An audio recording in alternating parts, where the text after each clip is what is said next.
우리는 지난 주일부터 이 땅에 오신 성자 예수님, 예수 그리스도의 일생을 시리즈 설교로 추적하며 은혜를 나누기로 했습니다. 이를 위해서 특별히 테리 홀이라는 분이 정리해 놓은 틀 하나를 빌려왔죠. 누가복음의 시간 순서에 따라서 예수님의 일생을 알파벳 순서대로 정리해 놓은 주제어 목록이 그것입니다. 기억하세요. 첫 번째 알파벳은 A, 엔젤, 그래서 천사였고요. 우리는 천사 가브리엘의 수태고지 이야기를 통해서 예수님의 성육신과 동정녀 탄생을 묵상해 보았습니다. 그날 요셉과 마리아도 그랬듯이 오늘 우리도 제한된 우리들의 경험과 이성만으로는 도저히 예수님의 동정녀 탄생, 성육신을 이해할 수 없어요. 그러나 그 진리를 뭘로요? 믿음으로 고백함으로 그리스도인으로서의 첫 발걸음을 떼게 된다 말씀드렸습니다. 그의 외아들 우리 주 예수 그리스도를 믿사오니 이는 성령으로 잉태하사 동정녀 마리아에게 나시고, 그 진리를 믿고 고백하는 사람, 그가 바로 그리스도인인 것이죠. 이것처럼 우리 예수님에 대한 이야기는 처음부터 우리들에게 믿음의 고백을 요구하며 다가와요. 그 성육신과 동정녀 탄생을 믿으면 나머지 예수님의 이야기는 우리들에게 의미가 되고 은혜가 되고 능력이 되지만, 만일 그 진리를 믿지 않으면 그 다음에 모든 예수님 이야기들은 다 신화가 되고 윤리가 되고 도덕적인 모범이 될 뿐입니다. 그래서 우리가 이번 예수님 이름, 예수님의 예수 그리스도 그 시리즈 설교를 성육신과 동정녀 탄생 이야기로 시작한 거죠. 그리고 나서 오늘 두 번째인데요, B, 그래서 birth, 예수님의 탄생 이야기를 살펴보도록 하겠습니다. 자, 사복음서 중에 예수님에 대한 탄생 이야기는 특별히 마태복음과 누가복음에 주로 기록되어져 있는데요. 마태복음에 나오는 이야기들은 동방박사들의 경배, 애굽으로의 도피, 그리고 헤롯의 유아 학살 이야기가 나오고요. 누가복음에는 베들레헴에서 탄생하신 아기 예수와 천사의 소식을 듣고 달려온 목자들의 경배 이야기가 나타납니다. 이렇게 때가 참에 시작하죠. 때가 참에 한번 해보시죠. 때가 참에, 때가 참에. 여러분, 그 속에 엄청난 의미가 집약되어 있습니다. 하나님이신 그분께서 낮고 천한 이 땅에 때가 참에 베들레헴의 아기 예수로 성육신 하셨다는 거예요. 그런데 놀라운 것은 그 당시 유대인들이 그 메시아께서 오셨다는 사실을 전혀 알아채지도 또 관심을 두지도 않았다는 거죠. 요한복음은 자기 땅에 오매 자기 백성이 영접지 아니하였으나 라고 기록하고 있습니다. 맞아요. 그분은 약속대로 다윗의 혈통으로 태어나셨지만 백성들은 누구도 그분을 영접치 않았고 오랜 기간 기다려온 메시아의 탄생을 오히려 놀랍죠, 이방인인 동방박사들을 통해서 알게 되었습니다. 예루살렘이 그 소식으로 인하여 잠시 소동하였지만 곧 언제 그랬냐는 듯이 조용해졌고, 헤롯 왕은 자기의 정적이 될 수도 있는 아기를 죽이려고 달려들었으며 해박한 성경 지식, 심지어 메시아가 베들레헴에서 탄생할 거라라는 것까지 알고 있던 제사장들과 서기관들은 끝까지 복지부동으로 일관합니다. 그 와중에 오직 이방인 경배자들이었던 동방박사들과 이스라엘의 변두리에 있던 목자들만이 베들레헴의 아기 예수께로 나와 경배했습니다. 자, 이런 모든 일련의 이야기들이 오늘 저와 여러분에게 말씀하는 바는 무엇입니까? 우리는 과연 이 이야기들을 통해서 예수님에 대해 또는 예수님을 신앙하는 우리들의 믿음의 여정에 대해서 무엇을 배울 수 있습니까? 자, 오늘의 본문 첫 번째 마태복음 2장으로 가보시죠. 이렇게 시작됩니다. 헤롯 왕 때에 예수께서 유대 베들레헴에서 나시매. 여러분, 본문은 예수님이 이 땅에 태어나실 때의 상황을, 시대적 상황을 헤롯 왕 때라고 이야기합니다. 헤롯 많이 들어보셨죠? 그 당시 유대 땅을 다스리던 왕, 그 지역 행정부의 수장이었습니다. 그런데 이에 비해 누가복음 2장은 조금 더 그 스케일을 확장하고 있어요. 이때에 가이사 아구스도가 영을 내려 천하로 다 호적하라 하였으니, 좀 더 거시적인 큰 그림으로 접근합니다. 그 당시 고대 근동지방을 다 호령하던 로마의 황제 가이사 아구스도, 그는 정책적으로 가족 제도를 중시했고 세금을 더 잘 걷어들이기 위해서 전 로마 제국의 호구조사령을 시행합니다. 그 과정 중에 나사렛에서 있던 요셉과 마리아가 베들레헴으로 이동을 하게 되었고 그 땅에서 아이를 출산하게 되었어요. 물론 여러분, 그 당시 온 천하를 쥐락펴락했던 권력자는 당연히 로마의 황제 아구스도였어요. 또 유대 땅을 다스리던 왕도 헤롯인데요, 그 또한 베들레헴 근교에 있던 2살 아내의 아이들을 다 학살하도록 명령을 내릴 수 있을 만큼 권력을 갖고 있었던 사람입니다. 그래서 그 당시 사람들은 누구나 그런 사람들에 의해서 그 지역이 당대의 역사가 움직여진다 생각했어요. 당연하죠. 요셉도 실은 그 황제의 명을 따라서 고향 땅 베들레헴으로 내려온 것이니까요. 하지만 우리 함께 기억하겠습니다. 비록 모든 일들이 로마 황제나 또는 헤롯 왕처럼 유력한 몇몇 사람들의 뜻에 따라 진행되는 듯 보이지만 실은 때가 참에, 즉 온 우주와 역사의 주인 되신 하나님의 시간과 뜻에 따라 그분이 하신 약속대로 진행되고 성취되었다는 사실을 말입니다. 들어보세요. 또 유대 땅 베들레헴아, 너는 유대 고을 중에 가장 작지 아니하도다. 내게서 한 다스리는 자가 나와서 내 백성 이스라엘의 목자가 되리라 하였음이니라. 여러분, 이 말씀은 오래전에, 수백 년 전에 미가 선지자를 통해서 주신 예언의 말씀이에요. 그런데 그게 오늘 현실로 이루어진 것이죠. 뉴스를 보면 늘 최근의 국제 정세가 그 헤드라인을 장식합니다. 미국의 바이든, 러시아의 푸틴, 중국의 시진핑, 대한민국의 윤석열, 북한의 김정은 등등 그런 유력한 사람들이 뭘 결정했고 어디로 움직였고 그래서 무슨 일들이 그 결과를 일어났고 등등의 그런 이야기들이 모든 것들에 가득 차 있어요. 그런데 아십시오. 사실 그 모든 일들을 포함한 온 세상과 역사를 이끌고 계시는 하나님, 그분에 의해서 이루어지고 있다는 거예요. 그분의 때에 따라서 그분의 뜻 아래서 이 세상의 역사가 움직여지고 있는 줄로 믿습니다. 오늘만 해도 그래요. 로마의 황제가 자기 뜻대로 호구 조사를 한다, 자기들 고향 땅으로 돌아가서 호적 신고를 해라 명령을 내리고 가족 제도를 정비하고 세금을 징수하고 애를 쓰지만 사실 그 모든 이야기들 또한 하나님의 큰 역사 속에서 그분의 뜻대로 움직이고 있는 한 부분에 지나지 않았습니다. 결국 하나님은 요셉과 마리아로 하여금 베들레헴으로 움직이게 하셨어요. 왜요? 옛날에 했던 그 말씀이 이루어지도록 하기 위해서요. 이걸 보면 결국 누가 역사의 주인이라 할 수 있습니까? 네, 로마의 황제 가이사 아구스토입니까? 유대의 왕 헤롯입니까?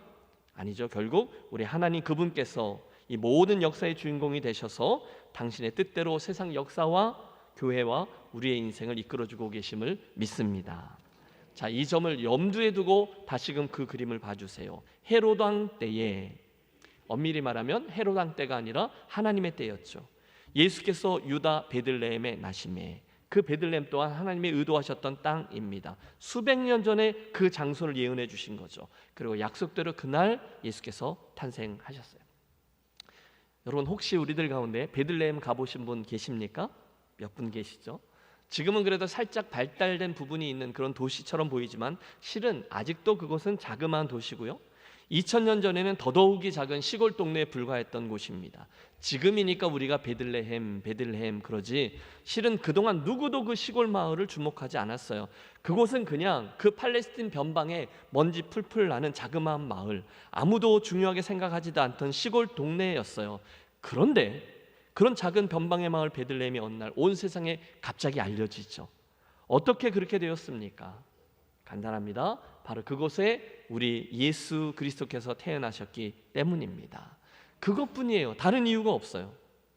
여러분, 더 큰 그림으로 보세요. 저 우주 공간에서 바라본다면 수많은 은하계의 그 별들 가운데 전혀 알아챌 수 없을 만한 자그마한 별, 지구잖아요.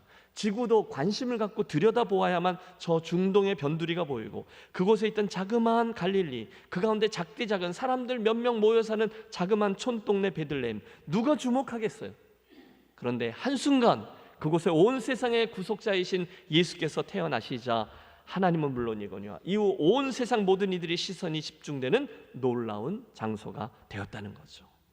사랑하는 여러분, 저는 우리 김해제일교회에도 이 말씀을 듣고 계신 여러분들의 인생에도 이것과 똑같은 일이 일어나게 되시기를 소원합니다. 여러분, 사실 세상 사람들은 저와 여러분을 별로 주목해 주지 않아요. 우리는 누가 나를 주목하겠어요? 누가 우리를 인정해 주겠어요? 너무너무 평범하고 저와 여러분 너무너무 소박한 존재입니다. 그러나 그런 인생에, 하지만 그런 교회에 예수님 그분이 임하시기만 한다면 여러분, 이제 그 인생은, 그 마을은, 그 교회는 더 이상 사람들이 생각하는 자그마한 고을 베들레헴이 아니라 하나님의 시선이 머물고 주목하는 중요한 인생과 교회가 될 줄로 믿습니다.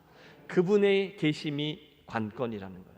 여러분, 이 말을 역으로 말하면 나는 오늘 내가 대단한 사람이라 생각해도 사람들이 나에 대해서 이렇다 저렇다 이야기하고 주목해주고 박수까지 쳐줘도 혹시 내 인생에 예수 그리스도께서 진심으로 임해 있는 베들레헴이 아니라면 나는 사실 별 존재가 아니라는 것을 의미합니다. 괴롭지만 이건 사실이에요. 교회도 그래요. 여러분, 어떤 교회가 큰 교회일까요? 사람이 많은 교회가 큰 교회이겠습니까? 이런 저런 사람들의 이름에 오르내리는 교회가 큰 교회입니까? 전혀 아닙니다. 언제나 예수 그리스도께서 주인의 자리에 계시는 교회, 말로 하는 게 아니라 실제로 그분의 뜻과 하나님 나라의 가치가 제일로 여겨지고 행해지는 교회, 그런 교회가 우리 하나님 앞에 큰 교회인 줄로 믿습니다. 동의하세요? 사실 이건 제가 여러분께 동의를 구할 사항이 아니죠. 이건 그냥 그런 거예요. 그날 그런 일들이 있을 거라 주님 말씀하셨어요. 아니 주님 저를 모르세요? 아니 주님 우리를 모르세요? 말이 안 되는데. 순간 주님이 말씀하신다 하셨죠. 내가 너희를 도무지 알지 못하니 불법을 행하는 자들아 내게서 떠나가라. 여러분, 실화입니다. 이런 제목의 책이 있어요. 예수 없는 큰 사람, 예수 있는 작은 사람. 다시요. 예수 없는 큰 사람, 예수 있는 작은 사람. 그렇죠? 아무리 큰 사람처럼 보이더라도 그에게 예수 그리스도가 없다면 그는 별 사람이 아니라 실은 작은 사람입니다. 반대로 아무리 작은 사람처럼 보이더라도 만일 그에게 예수께서 거하신다면 그는 실제로 큰 사람이라는 것입니다. 저는 저와 여러분이 그래서 예수 없는 큰 사람이 아니라 예수 있는 작은 사람, 예수 없는 큰 교회가 아니라 예수 있는 작은 교회, 그래서 실제로는 주님 볼 때 내가 큰 사람이다, 내가 큰 교회다 인정받는 성도와 교회가 되시기를 축복합니다. 중요한 건 뭐라고요? 거기에 예수께서 임하시느냐 아니냐. 그때야 베들레헴이 바야흐로 진짜 베들레헴으로 자리매김하게 되는 것이죠. 이제 우리의 눈을 누가복음 2장으로 돌려보시죠. 같은 시기에 대한 말씀인데 2장 5절은 예수님 탄생 어간을 이렇게 묘사합니다. 그 약혼한 마리아와 함께 호적하러 올라가니 마리아가 이미 잉태하였더라. 거기 있을 그때에 해산할 날이 차서 첫 아들을 낳아 강보로 싸서 구유에 뉘었으니 이는 여관에 있을 곳이 없음이러라. 여러분, 우리는 보통 이 귀절을 성탄절 어간에 보면서 그 이야기를 쭉 읽으며 호젓한 마국간에 평화롭고, 그렇죠? 말도 있고 이렇게 양도 내려다보고 있고 아담한 말구유에 누워있는 아기 예수, 그런 성탄 카드나 이미지들을 그려보고 또 상상합니다. 하지만 여러분, 엄밀히 말하면 본장의 배경이 된 곳은 그 그림처럼 낭만적인 곳이 결코 아니었어요. 그 당시 베들레헴은 호적하러 온 사람들로 인산인해를 이루었죠. 요셉은 친척 하나 없었는지 여관의 방을 얻으려고 하는데 빈 방이 없대요. 비상임 아닙니까? 지금 만삭된 아내가 곧 해산을 해야 하는데, 아니 벌써 진통이 시작되었는데 사람들이 얼마나 이기적이었는지 그 사정을 알면서도 그 아기 낳을 장소 하나 내주지 않아요. 결국 마리아는 밀리고 밀려서 짐승들의 우리에서 아기를 낳습니다. 여러분, 말이 그렇지, 여러분 우리 가운데도 엄마들 많이 계시잖아요. 입장을 바꿔놓고 생각해 보세요. 깔끔하고 시설이 갖추어지고 의사도 대기하고 있는 병실이나 또는 끝나고 따뜻한 산후조리원 이런 곳이 아니에요. 그곳은 진짜로 더럽고 비위생적이고 냄새가 코를 찌르는 허름한 마국간이었어요. 여러분, 이 이야기를 그냥 귀로만 듣지 마시고 오감을 동원해 보세요. 시각으로, 또 눈으로. 같은 얘기네. 또 냄새. 여러분, 외양간 냄새 아세요? 기가 막히죠. 그곳에서 아기를 낳은 거예요. 그리고 온 우주를 품고 계신 그 아기 예수께서 거기 탄생하여서 가녀린 한 아기의 모습으로 강보에 쌓인 채로 누워 있어요. 얼마나 신비로운 장면인지요. 저는요, 저희 첫째하고 둘째가 태어날 때 각각 대관령과 태백의 목회지에서, 그것도 여름 사역들을 진행하느라 아내의 출산을 전혀 챙겨주지 못했어요. 이번에 우리가 하듯이 제가 교육전도사였을 때 지방의 그런 연합 행사를 다 진행하는데 제가 진행하느라 애들이 거기 태어났는데 두 번 다 애들 태어났는데 못 가봤어요. 그리고 여러 날이 지나서야 그때서야 아빠라고 나타나서 저희 아이들을 만났죠. 그 당시 저희 지방에는 온통 어른 목사님들만 계셨어서 뭐 애 안 낳는 전도사 있어? 이러면서 가정보다는 사역을 우선시하는 분위기여서 못 가본 거죠. 너무했어요. 그렇죠? 그런데 지나고 나서 보니까 제 아내가 그게 그렇게 서러웠다는 거예요. 병원에서 애를 낳는데 막 미혼모 취급하고 남편도 와서 별로 다정다감을 챙겨주지도 않고 그래서 그때의 비슷한 얘기만 나오면 저는 얼른 주랭랑부터 칩니다. 그러다가 뭐 맨날 이게 구석에 몰리니까 두고두고 평생 불리해질 것 같아서 만회를 해보려고 셋째를 낳은 거죠. 그리고 셋째를 낳을 때는 내가 이 자리를 지키지 않으면 내 미래는 없다. 그래서 출산한 아내 곁에 꼭 붙어 있었어요. 그때 여러분 아이가 태어나면 무슨 일이 일어납니까? 뭐 요즘 보세요. 병실로 막 찾아와서 핸드폰으로 막 사진 찍죠. 축하 전화 오죠. 뭐 어떤 데는 비디오 찍죠. 이 사람 저 사람 축하해주고 선물 주고 기도해주고 막 그럽니다. 교회 주보에 뭐 그 광고 뜨고 박수 쳐주고 그래요. 그런데 그날 마리아에게서 태어난 아기는 아무도 챙겨주는 이가 없었어요.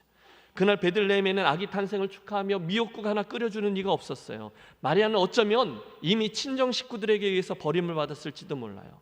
자기 딸이 신부대금도 받기 전에 배가 불러온다는 사실을 알게 된 후에 가족들은 그 딸을 이미 외면했을 것입니다. 어쩌면 양가 모두에게 죄인 취급을 받았을지도 몰라요. 아니 지난주에 나누었던 말씀처럼 그녀가 돌에 맞아 죽지 않은 것만도 다행입니다.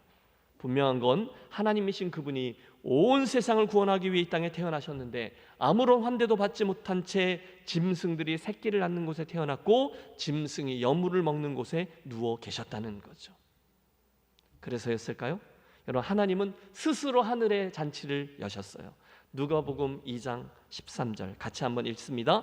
호련히 허다한 천군이 그 천사와 함께 하나님을 찬송하여 이르되 지극히 높은 곳에서는 하나님께 영광이요 땅에서는 기뻐하심을 입은 사람들 중에 평화로다 하니라. 아멘. 그렇습니다. 아기 예수의 탄생하는 그 사건은 저 하늘 높은 곳에서 하나님 아버지께 영광이 되었습니다. 이 땅에 큰 평화의 메시지가 되었어요. 왜요? 불순종과 죄로 인해서 하나님과 원수되었던 우리들의 죄가 드디어 예수님 십자가를 통해서 용서받아 구원받을 수 있는 길이 열리기 시작했거든요. 그래서 하나님과 우리 사이에 막힌 담이 허물어졌거든요. 여러분 이 사실이 중요합니다. 예수님이 탄생하셨어요. 그 놀라운 성탄은 하늘에서는 하나님께 영광이 되고 이 땅에서는 하나님의 평화가 드러나는 기적이었습니다. 여러분 이 사실을 분명히 목도할 때 우리는 매년 맞는 성탄이지가 아니라 어떻게 하면 이 놀라운 분께 우리도 경배할 수 있는가, 어떻게 제대로 예배할 수 있는가로 나아갈 수 있습니다. 다시 마태복음입니다.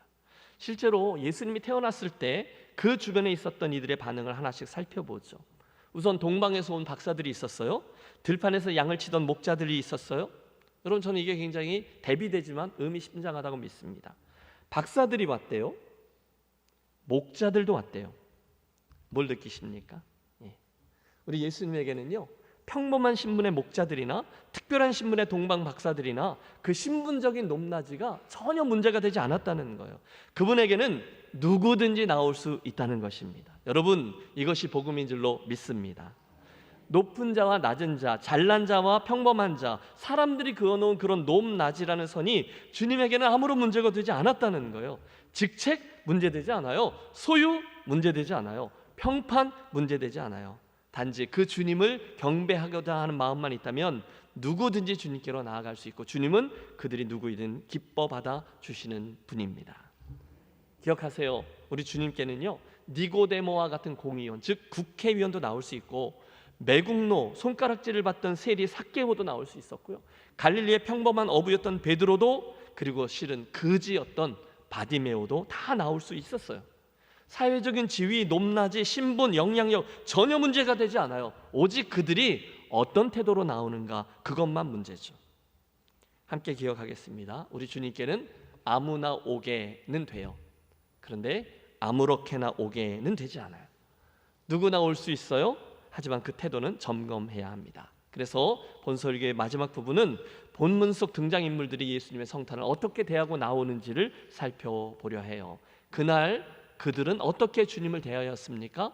그리고 오늘 우리는 어떻게 주님을 대하고 있습니까? 자, 우선 예수님의 탄생을 대하는 가장 안 좋은 예죠. 대번에 헤롯 왕의 모습을 꼽을 수 있어요. 헤롯 많이 들어보셨죠? 참 복잡한 사람입니다. 그는 당대에 팔레스틴 지역을 40년이나 다스렸던 왕이었어요. 별로 안 놀라시네요. 40년간 왕이었어요. 그는 때로는 피정복민인 그 유대인들을 위해서 성전도 지어줬고요, 굶주린 백성들을 위해서 세금을 탕감해 주기도 했고, 자기의 금접시들을 녹여서 팔아가지고 백성들의 식량을 사주기까지 했습니다. 너무너무 훌륭해 보이죠. 정치적인 쇼입니다. 때때로 그는 폭군의 모습을 띄어서 놀랍습니다. 아내와 장모를 살해하기도 했어요. 자기의 3명의 아들들도 죽였어요. 근친상간의 죄도 범했어요. 당연히 사람들이 그를 좋아하지 않습니다. 두려워했어요. 그래서 바클레이라는 학자는 저가 최후를 맞을 때 이런 유언을 했다고 전해줍니다. 예루살렘에서 가장 존경하는 지도자들을 택해서 여리고 감옥 속에 집어넣었다가 내가 죽는 순간에 함께 죽여라. 여러분, 이유가 있습니다. 왜요? 자기의 죽음을 누구도 슬퍼하거나 눈물을 흘리지 사람이 없을 것이기 때문에 내가 죽을 때 그 사람들을 죽여서 누군가로부터 애곡함이 있도록 하라는 거죠. 실제로는 그런 일이 일어나지 않았어요. 기가 막히지 않아요? 여러분, 그가 헤롯입니다. 그러니 그가 예수의 탄생을 어떻게 대할지는 정말 뻔한 것이죠. 본문 3절에는 유대인으로 왕으로 오신 아기를 찾는다라는 동방박사의 이야기를 듣고 헤롯 왕과 온 예루살렘이 듣고 소동한지라 이렇게 되어 있습니다. 사실 여러분, 얼마나 놀랄 일이에요. 헤롯에게는요, 이건 청천지병락 같은 이야기입니다. 헤롯은 혈통적으로 유대인이 아니라 저 밑에 이두메 사람이거든요. 그들을 다스리는 유대인이 아닌 이방인, 그래서 겨우겨우 정권을 유지하고 있었는데 유대인의 왕이 태어났다는 거죠. 이건 정치적인 선전포고입니다. 그래서 음모를 꾸미죠. 박사들을 모읍니다. 가만히 박사들을 불러 별이 나타난 때를 자세히 묻고 베들레헴으로 보내며 이르되 가서 아기에 대해 자세히 알아보고 찾거든 내게 고하여 나도 가서 그에게 경배하게 하라. 속셈이 있었죠. 그를 찾아가 나중에 어떻게 하려고요? 없애버리려고, 죽이려고. 함께 기억하겠습니다. 그날 헤롯에게 있어서 예수 그리스도와 그분의 탄생은 기쁨이 아니라 처리되어야 될 일이었다는 거예요. 자기의 영달을 위해서 걸림돌을 제거해버려야 되는 일이었다는 거예요. 그래서 헤롯은 예수님을 헤아려 합니다. 두 번째, 우리가 본문에서 만나게 되는 이들은 예루살렘의 대제사장과 서기관들입니다. 그들은 종교 기득권층이었어요. 여러 혜택들을 누리던 사람들이었어요. 그래서였을까요? 여러분, 그들이 메시아의 탄생에 대해서 대하는 방법은 한마디로 차디찬 무관심이었습니다. 보세요. 그들은 분명히 그날 유대인의 왕 예수께서 메시아가 베들레헴 땅에서 탄생할 것이라는 것을 알고 있었어요. 놀랍죠. 그런데 그 성경에 대한 알고 있는 지식이 그들의 실제적인 삶에는 아무런 영향을 미치지 못하고 있다는 거예요. 얼마나 비극인지 모릅니다. 아니, 그들은 그 이야기가 정말 사실인지 아닌지 확인해 보려는 최소한의 노력도 하지 않습니다. 그냥 그 얘기를 들었어요. 그런데 무덤덤합니다. 괜찮습니다. 갑자기 지금까지 잘 살아오고 있었는데 갑자기 웬 메시아가 온다는 거야? 귀찮게 이렇게 반응하는 거예요. 혹시 헤롯 왕의 눈치를 보았을 수도 있죠. 사실 당시 그들이 누리고 있던 모든 특권은 헤롯 왕의 권력하고 긴밀히 연관되어 있었거든요. 그러므로 헤롯이 기뻐하지 않는 그 일에 나섰다간 자기들이 누리던 모든 혜택이 갑자기 사라질지도 모른다. 두려운 거죠. 그렇다면 여러분, 지금 그들은, 아니 그들 안에 자리하고 있던 성경적 지식들은, 종교적인 관념들은 지금 저들에게 아무런 힘도 의미도 되지 못했다라고 말할 수 있어요. 그들 안에 자리하고 있던 구약 성경의 그 수많은 말씀들은, 성경적인 그 지식들은 죄송합니다만 책상 위의 지식이요, 생명 없는 지식이요, 좀 더 혹독하게 표현하면 쓸데없는 지식 나부랑이들이었을 뿐이에요. 그게 그들의 삶에, 그들의 믿음에 아무런 영향을 끼치지 못한 죽은 지식이었다는 겁니다. 실제로 그들 가운데 단 한 명도 베들레헴에 탄생하신 예수님께로 나아간 이가 없었다는 것은 우리에게 충격이죠. 여러분, 우리의 이야기를 해보죠. 우리가 어릴 적부터 신앙생활을 해서 성경 이야기들을 알고 있어요. 성경 말씀을 알아요. 아니 심지어 저는 설교도 합니다. 그래서 여러분 중에 대부분은 오늘의 본문 이야기를 쭉 읽어 내려갈 때 이미 그 이야기 아시고 또는 결론까지 내린 분도 계실지 몰라요. 우리는 잘 압니다. 그만큼 잘 알아요. 그런데 주목하십시오. 내가 알고 있는 그 많은 성경적인 지식, 내가 가진 그 여러 개의 졸업장, 내가 매주 예배당에 나와서 수없이 예배하고 설교하고 찬양하고 기도했던 이 모든 종교 행위들이 실상은 내 삶에 별 영향을 미치고 있지 못할 수가 있다는 거예요, 없다는 거예요?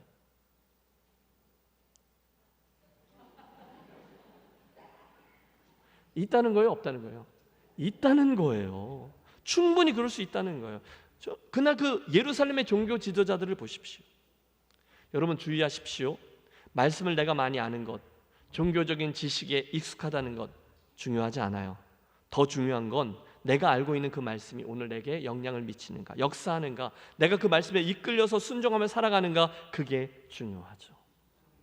언젠가 우리 교회 아니에요? 그 전에 대표 기도하시는 분이 설교자인 저를 위해 기도하실 때, 하나님, 우리 목사님 강단 위의 설교자가 아니라 강단 아래의 설교자가 되게 해 주십시오 라고 기도했던 것을 제가 기억해요.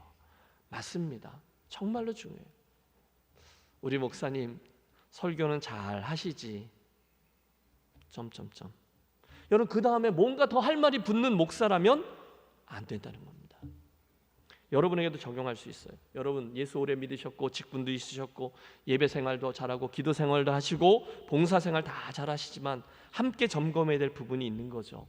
대제사장과 서기관들은 성경에 대한 지식이 있었지만 그게 그들의 삶에 직접적인 영향을 미치지 못했다. 나는 어떠한가? 이 자문을 해보자는 겁니다. 우리 목사님 설교는 잘하시지 여러분, 그럼 저만 억울하잖아요. 그 버전대로 여러분에게도 할 수 있어요. 자문해 보십시오. 우리 장로님 기도는 잘하시지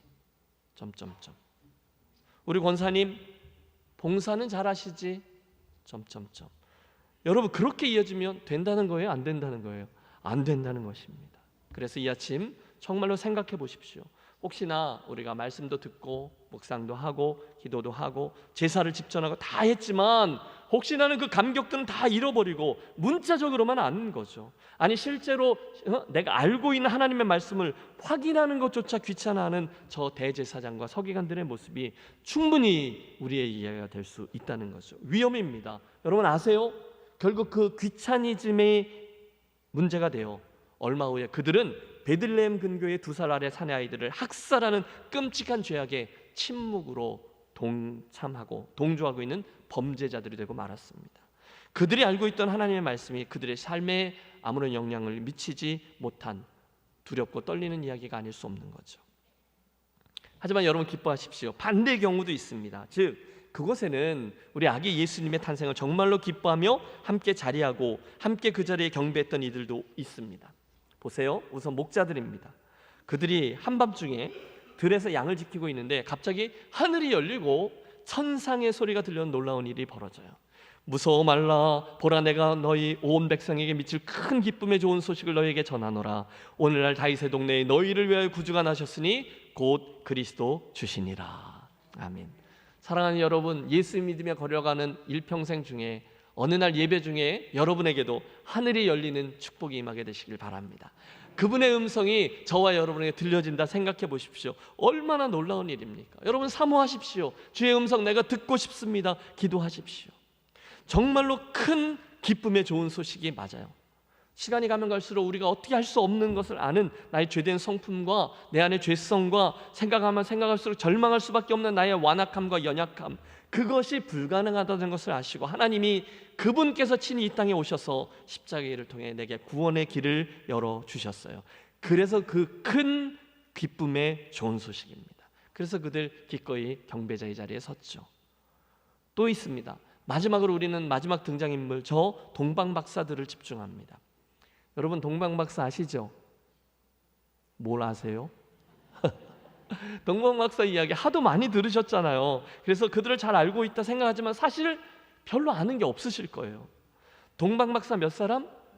3사람이라고 우리 말하고 노래도 하지만 성경 어디에도 그게 3명이었다는 얘기가 나오지 않아요. 그냥 그들이 가지고 온 예물이 3가지였기 때문에 3명일 거다 우리 추측하고 선입견으로 말하죠. 여러분 재밌죠?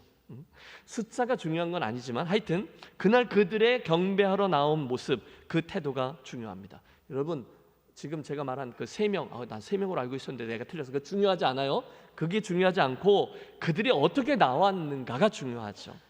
그들의 모습 속에서 우리는 예배에 꼭 필요한, 그분을 경배하러 나올 때 꼭 필요한 몇 가지 모범을 배우는데 3가지 따라해 주세요. 헌신, 예물, 순종. 이 중요하다는 거예요. 여러분 예배자인 저와 여러분을 떠올리면서 그들 이야기를 들어보십시오. 우선 헌신입니다. 그날 그들은 진리이신 예수 그리스도를 만나기 위해 동방에서 나와왔어요. 여러분, 동방에서 나왔다, 우리가 지리를 알잖아요. 그들은 분명 사막을 건너온 사람들이에요. 어디서부터 왔는지 모르겠어요. 뭐 인도에서 왔는지 페르시아에서 왔는지, 어떤 사람은 중국이라 그러고, 옛날에 어떤 부흥사 목사님은 동방이니까 우리 대한민국에서 왔을 거다, 그런 얘기까지 하셨어요. 조금 무리가 있는 거죠. 하여튼 그들은 그 큰 힘든 길을, 여행길을, 어디인지 정해져 있지 않은 길을 별을 보고 따라왔습니다. 왜요? 그 왕에게 경배, 즉 예배하기 위함이죠. 그만큼 소중했어요. 그래서 헌신의 여정이었다는 거죠. 사랑하는 여러분, 오늘 저와 여러분이 주일마다 예배하는 이 자리를 참으로 귀하게 여기고 헌신하며 예배하는 저와 여러분이 되시기를 부탁합니다. 여러분, 이 예배당에 와서 함께 예배하는 이 특권을 결단코 별것 아닌 것으로 여기시면 안 돼요. 저희가 지난 주간에 수요일이었나, 우리 허명영 권사님 신방했고 같이 예배했어요. 이분이 허리 아프셔서 몇 년 동안 예배당에 나와서 예배하지 못하고 늘 영상으로 예배하셨죠. 얼마나 하실 말씀이 많은지 그냥 속사포로 계속 말씀하시는데, 그 말씀 중에 제 가슴을 울리는 말씀이 있었어요. 함께 예배당에 나와서 예배하고 있는 우리 성도들이 너무너무 부러우시다고, 내가 그래서 꼭 교회 가서 예배하겠다고 여러 번 말씀하셨어요. 이번 주 나오셨는지 모르겠어요. 예? 우리 허 권사님 여기 나오셨는데, 우리 몇 년 만에 오셨는데 박수 한번 합시다. 권사님. 권사님 오신다고 제가 이 얘기한 거 아니에요. 예. 예배당에 나와서 함께 예배하는 이 자리가 너무너무 귀하다는 말씀하시는데 제 가슴이 울린 거죠. 너무너무 귀한 예배의 자리인 거죠. 여러분, 솔직히 이 자리를 사모하지만 나오지 못하시는 분들 되게 많아요. 상황이 안 돼서 못 오시는 분들, 몸이 아파서 못 오시는 분들, 가정에 이 자리에 오면 그 가정에 문제가 생기기 때문에 못 오시는 분들, 또 어떤 나라는 이 자리에 나오면 생명을 잃기까지 해서 못 나오는 이들이 분명히 계세요. 너무 많은 분들이 이곳에 오고 싶지만 다양한 이유들 때문에 나오지 못하죠. 그러므로 나온 여러분, 우리 주님을 예배하는 이 귀한 자리를 정말로 귀히 여기고 사모하는 저와 여러분 되시기를 바랍니다. 더 사모하고, 문제는 이 자리에 나오는데 다 같이 나와서 같이 앉아있지만 다 같은 은혜를 받는 것은 아니더라는 거죠. 우리는 모두 예배를 사모하고 그분의 은혜를 받기를 원해요. 그런데 그 은혜는 그날 예배 순서가 얼마나 세련됐는가, 그날 목사가 얼마나 설교를 잘했는가, 그날의 찬양이 얼마나 아름다웠는가, 그것들이 우리 받는 은혜를 결정짓지 않아요. 대신에 우리가 받는 은혜의 양과 질은 그날 하나님께 나와서 예배하는 그의 태도에 따라서 결정됩니다. 동의하시나요? 그러므로 여러분, 예배하러 나오실 때마다 반드시 기대하는 마음으로, 하나님, 내가 헌신함으로 나아갑니다. 내가 하나님 음성 듣기를 원하고 하나님 만나기를 원합니다. 기대감을 가지고 헌신하는 태도로 나오시기를 권합니다. 예배자들에게 필요한 첫 번째 것은 헌신이죠. 둘째, 여러분, 그들의 경배, 그들의 예배는 예물이 있었다는 점도 기억하겠습니다. 집에 들어가 아기와 그 모친 마리아에 함께 있는 것을 보고 엎드려 아기께 경배하고 보배함을 열어 황금과 유향과 몰약을 예물로 드리니라. 황금은 예수님이 이 땅의 진정한 왕이심을 보여주는 예물이고, 유향은 예수님의 신성을, 몰약은 예수님의 인성을 상징한다고 해요. 맞아요. 그날 그들은 그 아기 예수께 자기들의 헌신을 가장 귀한 보배로 예물에 담아 표현했습니다. 아마 오늘 우리들이 드리는 이 예배에 적용하면 가장 먼저 필요한 예물은 우리 자신일 겁니다. 저와 여러분이 이 예배에 예물로 나오는 거죠. 여러분, 제가 몇 번 말씀드렸어요. 그날 제가 고대 세계라면 제가 아마 피로 잔뜩 묻어있는 제사장의 옷을 입고 있었겠죠. 그런데 그 제사를 제가 드려주지 않아요. 그 제물을요 제가 잡지 않아요. 제주인 여러분께서 양이나 염소를 끌고 나오는 거죠. 제가 여러분의 죄를 그 제물에게 전가하여 기도해 드리면 제사장이, 여러분이, 저는 돕는 거고, 여러분이 그 제물을 죽이고 피를 흘리고 각을 뜨는 거예요. 끔찍한 일입니다. 여러분이 생각해 보세요. 내가 이 시간에 내 죄를 대신해서 죽을 저 제물에 목을 치고 껍질 벗기고 각을 뜨고 내장을 꺼내 씻는 거예요. 누가요? 여러분이요. 그러면서 처절하게 느끼는 거죠. 내가 죽어야 되는데 내 대신에 이 짐승이 죽는구나. 내가 이 끔찍한 일을 당해야 하는데 이 제물이 대신 당하는구나. 그러면서 내가 제물이 되어 그 예배 때 죽고 다시 사는 것을 경험하는 것이 맞습니다. 예배도 똑같습니다. 이 자리에 나오신 여러분이 내가 제물이다라는 사실을 알고 내가 주님께 드리는 예물이다 하여 이 예배를 통해서 나는 죽고 주의 뜻이 밝히 드려지면 이제는 그분이 원하신 대로 내가 바뀌어 다시금 바뀌어 나아가는 것이 바른 예배죠. 그때 여러분의 인생은, 여러분의 존재는 바른 예물인 겁니다. 동시에 우리가 예배에 가지고 나갈 예물 또한 중요합니다. 그분을 향한 사랑과 정성과 공경을 담아 그 동방박사들처럼 최선을 다한 예물을 준비하는 거죠. 그들은요, 그 시기에 준비할 수 있는 가장 소중한 예물을 준비해서, 미리 준비해서 가지고 나왔어요. 오늘 우리들의 예배에 적용하면 우리가 올려드리는 헌금이라 할 수 있겠죠. 여러분, 여러분의 헌금 생활은 어떠하십니까? 어린 시절에 그분의 할머니께서 꼭 연보 드릴 헌금이죠. 돈을 그 숯불 이렇게 넣는 다리미로 잘 준비해서 빳빳하게 해서 주심으로 헌금의 정신을 가르쳐 주셨다라는 분을 봅니다. 일평생 자신의 삶이 흐트러지거나 떠나서 옆으로 가지 않은 것이 바로 그 할머님의 가르침에서 비롯된 것 같아요라고 하는 고백이었죠. 오늘 아침 여러분 혹시 주일 아침에 교회 오려면 되게 바쁘시잖아요. 넥타이 매고 막 양복 입고 그러면서 저쪽에 있는 아내에게 여보 오늘 헌금 얼마 하지? 그럼 저쪽에서 얼마에? 그렇게 분주하게 준비하진 않으셨어요? 교회 1층에 여러분 도착하셨을 때 엄마 헌금 그러면 그래 가만히 있어봐. 그리고 그때 지갑을 여는 엄마 아빠가 여러분 되지 않아 주시길 부탁드려요. 여러분 목사의 욕심이 그런 거죠. 예배자로 나오실 때 준비된 마음으로 미리 예물을 준비하고 주일을 맞아 보세요. 왜요? 여러분 반드시 그 예배 때 예비하신 은혜를 받게 될 줄로 믿습니다. 실험해 보십시오. 여러분 그렇게 미리 예물을 준비해 놓고 주일을 맞는 분들은 반드시 주님과 교회를 사랑하시게 될 것입니다. 드리는 이의 기쁨이 무엇인지를 충분히 알고 드릴 수 있어요. 그날 경배하러 나왔던 동방 박사들은 최선을 다해 예물을 미리 준비했다는 거죠. 세 번째, 마지막으로 동방 박사들의 모습에서 우리는 순종도 배웁니다. 12절, 꿈에 헤롯에게로 돌아가지 말라 지시하심을 받아 다른 길로 고국에 돌아가니라. 헤롯 왕은 이미 동방 박사들에게 아기 예수가 탄생할 곳을 알게 되면 자기에게로 와서 이렇게 알려달라고 부탁했어요. 왜요? 없애려고. 그런데 동방 박사들의 꿈에 하나님의 지시가 내려지죠. 그 헤롯에게 돌아가지 말고 다른 길로 해서 가라는 거예요. 그리고 그들이 순종합니다. 종종 예수님을 내 성격대로 내 마음대로 믿으려고 하는 분들이 계세요. 여러분에게 하는 말이에요. 여러분 내 식으로 교회를 섬기고 내 식으로 봉사하는 분들이 계십니다. 그런데 가만히 보면 열심히는 하는데 그 이유 때문에 서로 부딪히고 상처도 얻고 감정도 상하고 그럽니다. 당연하죠. 내 식대로 해야 되고 저분도 내가 원하는 대로 움직여야 되는데 그게 잘 안 되기 때문이에요. 그러니까 괜히 혼자서 씩씩대고 엉뚱한 데다 화풀이를 합니다. 그러다 좀 심한 분은 만만한 게 목사라고 저한테 막 뭐라 그러는 분도 계세요. 여러분 제가 생긴 것만 착하다는 걸 아셔야 돼요. 아니에요.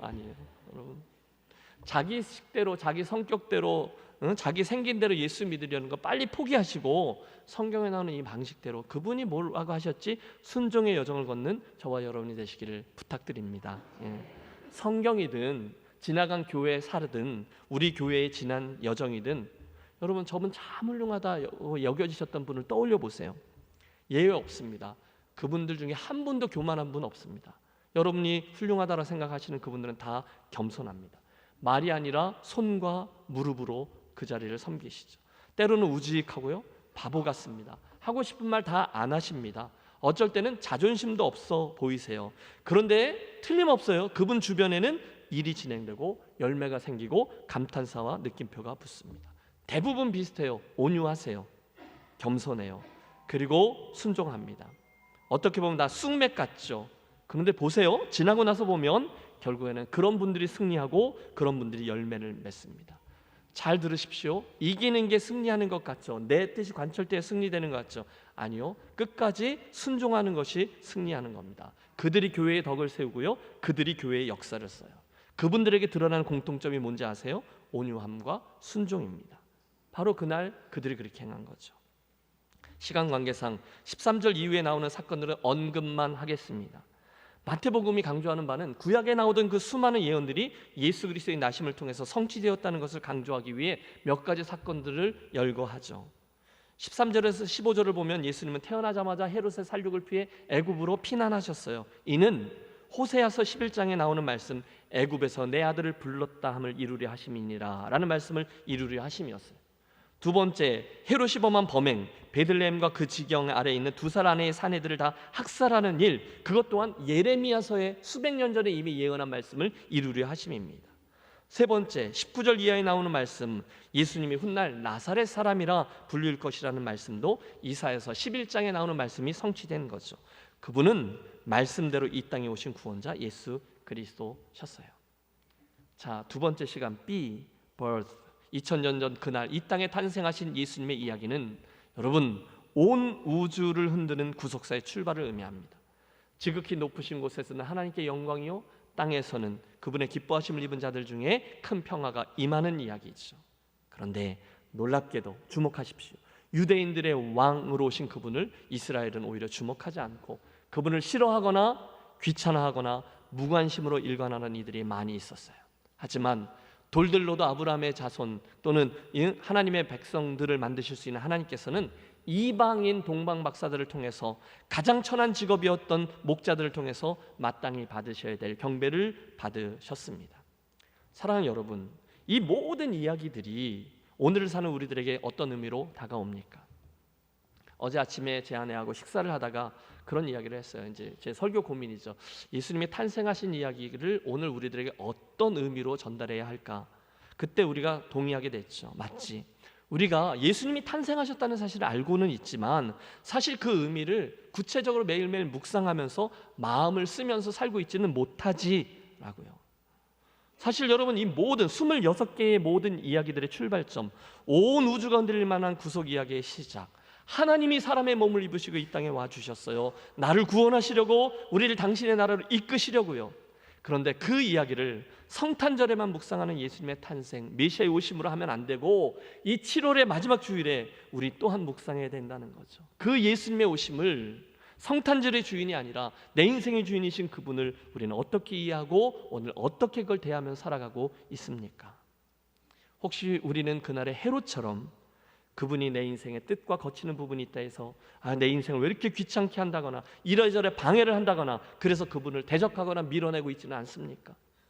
혹시 그날의 대제사장과 서기관들처럼 그분이 오심을 알아요. 머릿속에 지식으로 자리하고 있어요. 그러나 그게 오늘의 내 삶에 단 한 개의 영향도 미치지 못한 채 그냥 이 세상에 주는 특권, 안락, 평안을 누리며 이 길을 가고 있지는 않습니까?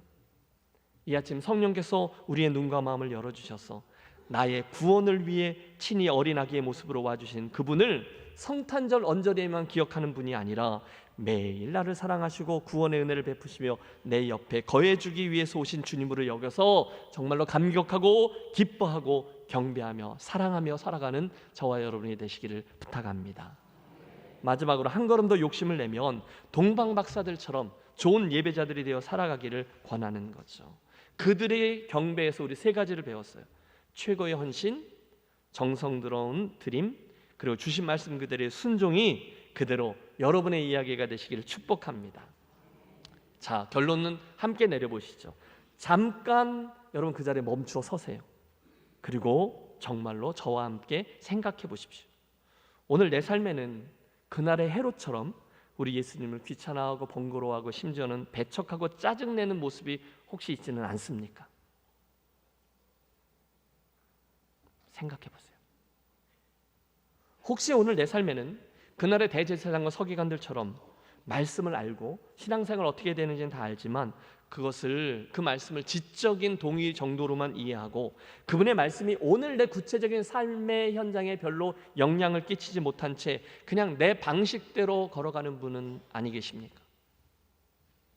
내가 예수님을 어떻게 대하고 있는가 생각해 보세요.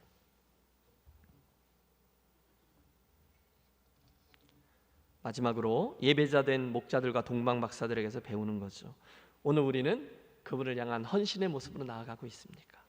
아니 옛날에만 헌신했고 지금은 안 하고 있지는 않으신가요? 혹시 내가 오늘 그분을 향해서 대하는 태도나 예물은 준비된 것입니까? 혹시 여탄 결격 사유가 있지는 않는가요? 혹시 오늘 내가 그분이 원하시는 것을 알았는데 순종할 때 인색함으로 또는 주객이 전도되어서 행하고 있지는 않나요? 누가 주인인지를 헷갈려 하지는 않으시나요? 늘 성탄절 어간에 듣던 이 말씀들, 예수님 탄생 이야기를 올해는 여름에 나누면서 여러분 소원합니다. 2000년 전에 베들레헴 땅에 있었던 구원자 예수 그리스도, 그분의 탄생, 그분에게 나아가 만남, 오늘 저와 여러분의 그 놀라운 이야기가, 그 이야기가 거기서 그치지 않고 저와 여러분의 삶에 매일매일 반복되고, 거기서 시작되는 바른 예배자의 모습이 재현되는 인생, 그때 얻는 힘으로 인생길을 걸어가는 저와 여러분이 되시기를 주님의 이름으로 축복합니다. 잠시 여러분들께서 각자 결단하며 기도하기를 권합니다. 반주를 좀 부탁드리고요. 여러분이 기도하십시오. 주님 말씀을 듣다 보니 예수님을 향해서 그간 제가 이랬었네요. 죄송합니다. 이제 말씀을 들었으니 헤롯처럼, 대제사장과 서기관들처럼 어리석게 반응치 않고 그날 목자들이나 동방박사들처럼 예수님의 오심을 정말 고대하고 기대하고 반응하고 경외하고 바른 예배자로 나아가고 싶습니다. 주님 도와주십시오. 여러분의 입술을 열어 잠시 결단하며 기도로 나아가겠습니다.